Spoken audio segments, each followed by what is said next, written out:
Dalanin ko sa pagbalik namin. Maraming apat.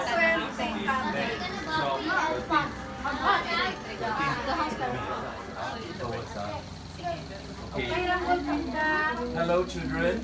Mga bata, kumusta daw? Hello daw, sabi ni Kuya. Hello. Hi. I want you to know that Jesus loves you, Gusto niya daw sabihin sa inyo, mahal kayo ni Jesus. right? And Jesus wants to come into your heart. Gusto daw ni Jesus pumasok sa puso niyo. Saan ang puso? Saan? Dito. Okay? Do you want Jesus to come into your heart? Gusto niyo bang papasokin si Jesus sa puso? Those who want to ask Jesus to come to your heart, raise your hand. Sinong gusto? Itaas kamay. Okay? And when you ask Jesus to come to your heart, He will be your friend. Pagka tinanggap niyo daw si Jesus sa puso niyo, magiging kaibigan niyo siya. Right? Whenever you are alone and you have no one to talk to, you can talk to Jesus. Pagka daw mag-isa kayo, wala kayong kasama, pwede niyong kausapin si Jesus. Okay? Who wants to see aeroplane? Sinong gusto makita ng eroplano? So you can pray to Jesus. So dapat magpe-pray kayo, magdadasal kayo, ha? Right? Okay? So I want you to know that Jesus loves you very much. Mahal na mahal kayo ni Jesus. Okay? And Jesus died on the cross. Si Jesus namatay sa krus, He shed His blood. naubos yung I want kanyang. you to raise your hand. Pagkabilang ko ng 3, kung sino yung gustong papasukin si Jesus sa puso, taas ang kamay. Mamaya pa, pagbilang ko ng 3, Okay? 1, 1, 2. 2, Remember? When you really want Jesus to come into your heart. Then when I count 3, you raise your hand. kung gusto mo papasukin si Jesus sa puso mo, pag sabi kong 3, taas mo yung kamay mo. Okay? Everyone be very quiet now. Tahimik lamang, This is very important. mahalaga ito. Jesus is knocking at the door. Makatok si Jesus sa puso. Saying, can I come in? At ang tinatanong niya, pwede ba akong pumasok sa puso mo? Okay? 1, Isa, 2, 2, 3. 3. Sino ang gusto papasukin si Do Jesus? you really mean it? Gusto mo ba talagang papasukin si Jesus That you sa want to ask puso? Jesus to come into your heart? Gusto mong papasukin siya sa puso mo? Okay, then you follow me in this prayer. Okay, susunod kayo sa sasabihin ko, Put ha? your hands together. Ganito niyo yung kamay, magpe-pray. Yung kamay. Ganito yung kamay, boy. Okay? And repeat. O, sunod sa akin. Repeat. Dear Jesus, Sabihin mo, Jesus. I ask you, Sa akin, makinig sa akin. you Hinihiling ko I ask you, Jesus, to come into my heart. na pumasok ka sa puso ko. I ask you to forgive me. Patawarin mo po ako.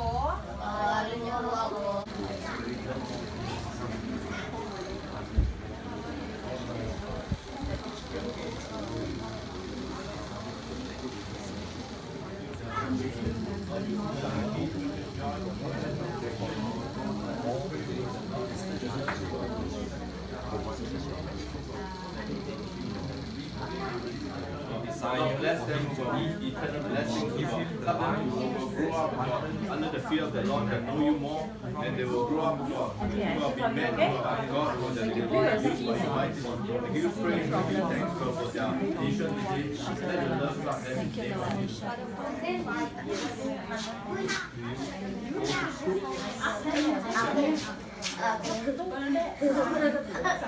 You go to school.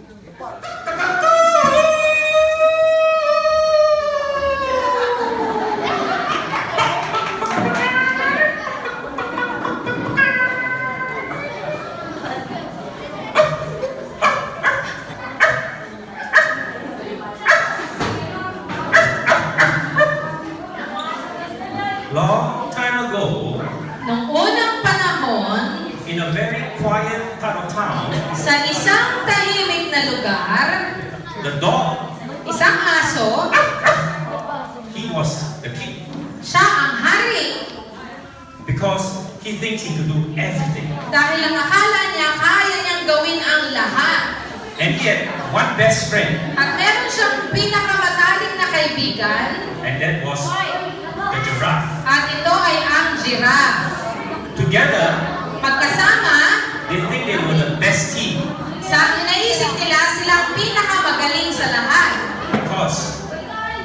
the dog was able to do everything Dahil ang aso, kayang gawin ang lahat when it's on the floor. kapag siya ay nasa lapag.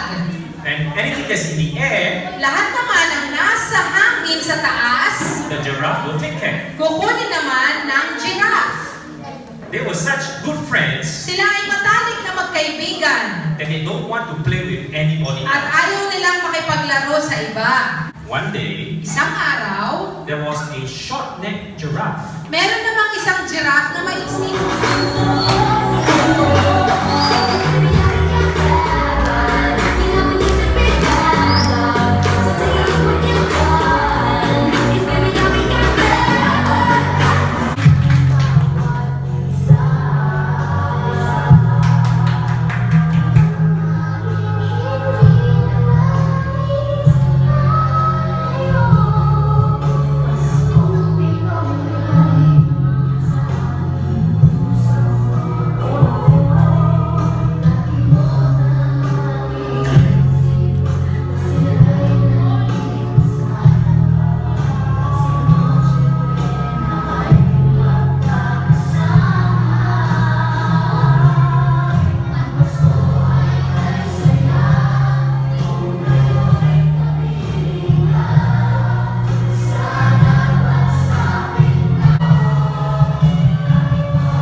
Kaway daw, kaway!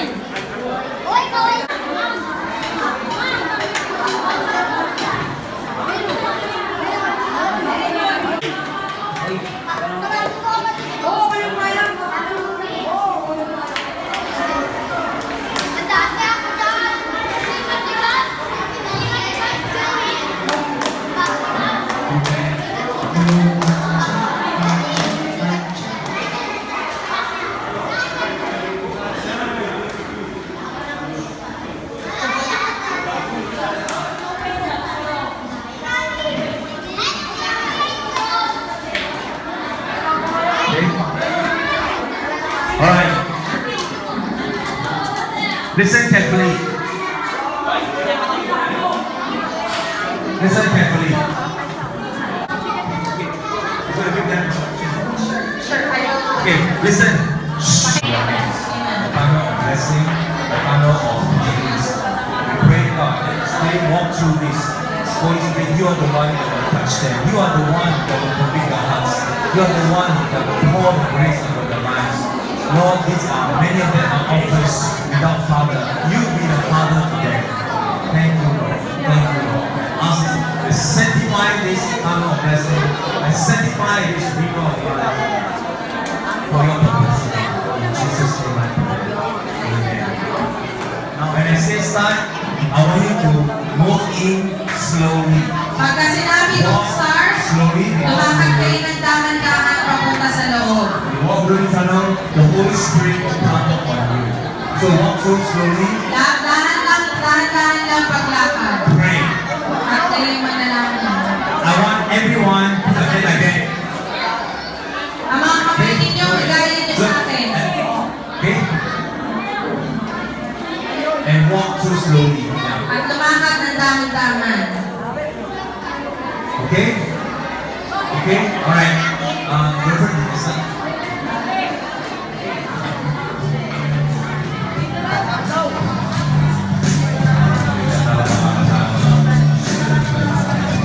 Pray, pray, pray, pray, pray, pray. Shut up. Pray. Shut up. Shut up.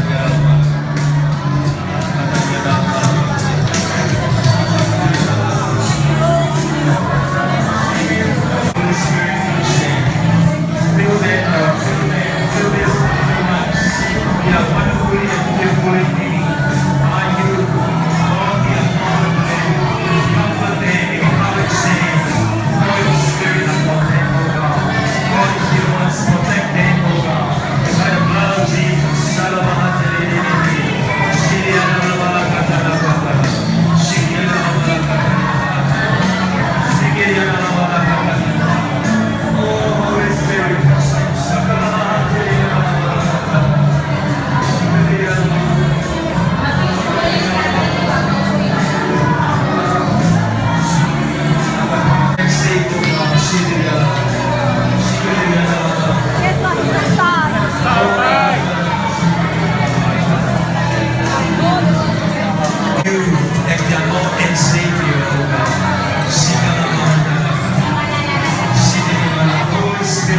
bless and keep them. Lord, they be gracious unto them. Huwag na umulin yung iba. Una.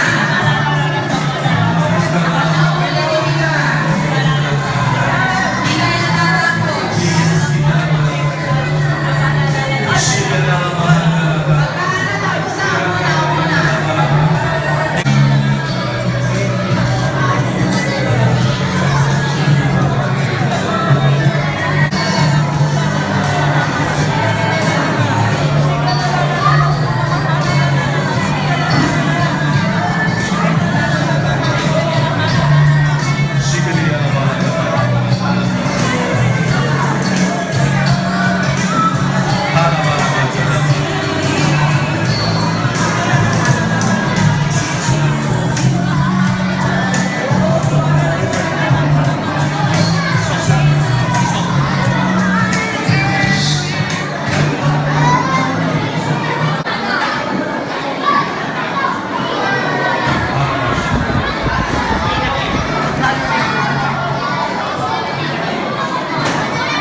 Umuna yung iba at malapit na kayong kumain.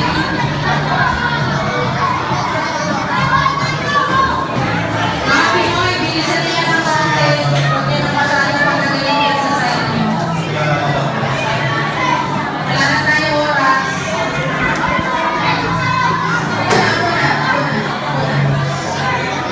Buhay ako.